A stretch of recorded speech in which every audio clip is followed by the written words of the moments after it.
Tepuk tangan buat Pak Anies. Tepuk tangan lagi yang meriah.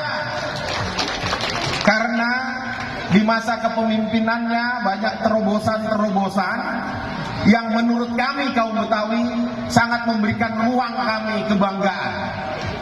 Salah satunya pemberian nama jalan tokoh di banyak jalan di Jakarta. Buat kita kaum Betawi itu adalah penghormatan luar biasa, ya, penghormatan luar biasa kepada kami kaum Betawi. Kalaupun ada yang protes dikit-dikit, besok kita selesaikanlah.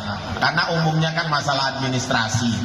Jadi saya ingin tegaskan di forum yang baik ini bahwa ketika Pemda DKI merubah nama, tentunya administratif yang berkaitan dengan surat menyurat itu pasti akan diselesaikan dengan gratis.